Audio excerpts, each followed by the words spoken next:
So anime onlys, I've been telling you for weeks now, and a bunch of Chibits in the comments have also been telling you, that unlicensed writer is pretty damn hype. He's such a good character, and I think all anime onlys by now know why we love him so much. He is the perfect embodiment of a hero.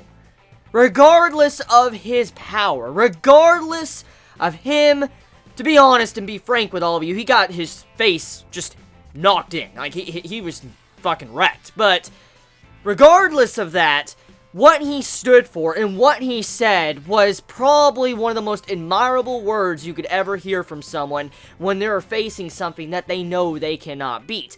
What makes that scene so fucking brilliant is seeing how Unlicensed Rider was like, I know I can't beat him. I know he's higher level, like he's in a higher league than I even am at this moment. And I don't need anyone else around me to tell me that I am not strong enough. And the way the lines were delivered, oh my fucking god. Like, they couldn't have been delivered any better. The voice acting in those scenes, to see that animated, I'm gonna be real with all of you. I had a tear. I had a fucking tear down my eye when I was watching this episode. When I saw that scene of just Unlicensed Rider just doing his declaration, just yelling before the Sea King, and you just see everybody behind him, they start to cheer for this dude that has no chance in winning, but they cheer for him, and then he gets crushed, and that moment of, oh my god. That was a very powerful scene. There's many reasons why that's powerful, but to really dive into it though, sometimes, regardless if you are not strong enough to overcome this wall before you, sometimes you need to smack right into that wall and confront it. And that is what Unlicensed Rider did. He might not have been able to do much. Like, he didn't inflict any mortal blows to this Sea King. He didn't make it to where the Sea King couldn't fight back. It wasn't like that. What it was, besides him stalling time, was the overall meaning of what he stood for. That was the perfect meaning of a hero. The best way you could describe a hero is in that moment, throwing his life away for the sake of others, and not worrying about himself. And he doesn't need to be told he can't beat this creature. He will go anyways, because that is what he believes in. He is a hero. Beautiful. Beautiful shit. Beautiful, beautiful shit. And some say that One Punch Man doesn't have fucking great writing. This right here is some great writing, because let's look at some of the inner details of this episode. For one, let's point this out. We know Saitama beat the Sea King. In one punch, the Sea King was fucking obliterated. But let's look at this episode.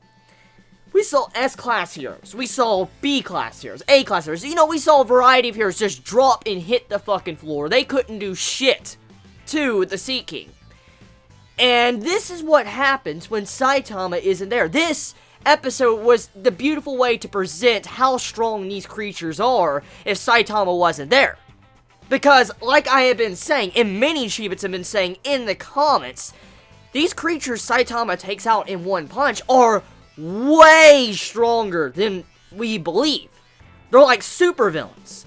And when you saw this episode of this Sea King going on a rampage, taking these massive blows to the face, for instance, Genos attacking him, and he just regenerates it, and when he just fucks up Genos, has this acid about to kill the girl, Genos just like disintegrates and melts down right there and can't even move.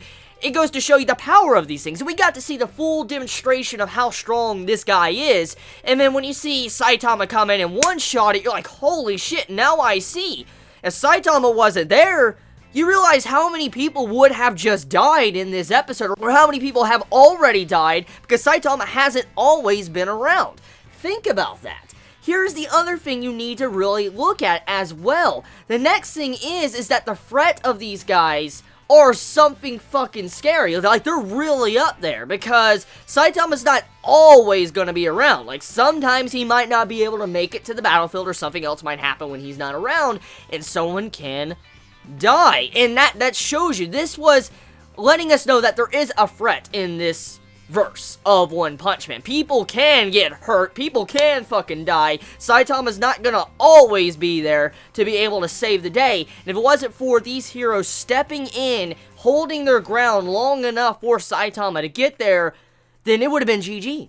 They didn't even know Saitama was coming, and they don't even know Saitama's strong. The only person that really knows Saitama's strong is Genos, and you can kind of say that maybe Silver knows, and also, you know, Unlicensed Rider. But those are the only ones you could say at this time that knows something about Saitama. Everybody else, they're like, this guy's a fraud. He's a cheat. Why would we care about him? And that would mean that all these heroes laid down their life, not even knowing that they were going to get backup. They just rushed in there trying to save them. Now, some of them had their own desires and goals about them that wasn't really that good, but they still stood up before this mighty creature and tried to save the day. So, the faces of many heroes. That is what we saw in this battle. So, some powerful stuff. Another thing to really look at, too. Now, I've already discussed Unlicensed Rider of how he stood as a hero, like what he did. But let's talk about Saitama, what he did as a hero. After the fight, after the Sea King gets one-shotted, and you just see the Sea King just hit the floor like it's nothing, just, his stomach is gone. After that scene, you have it to where there's this asshole in the crowd, and starts saying, oh, the other heroes are shitty. Like, they didn't do shit. Like, their titles mean nothing. And that's a load of horse shit. We know it's a load of horse shit. This dude was incredibly strong. But let's look at the way that dude was for a second, okay? Because before I got to this point, I actually viewed the creatures the exact same way. I viewed all the fights with Saitama in the same way. Oh, the creature doesn't look that strong because the way he was taken down that easy. That's what majority would think. Like, oh, this guy must not be that big of an issue for Saitama just to one-punch him and he's done. And that's what the crowd thought. At first, they thought, like, oh, it must have been easy. Well, the one kid did, and then as things, you know, started heating up to save everybody else, Saitama took it upon himself to place the blame on himself and allow the other heroes to really take the credit and be fine about it.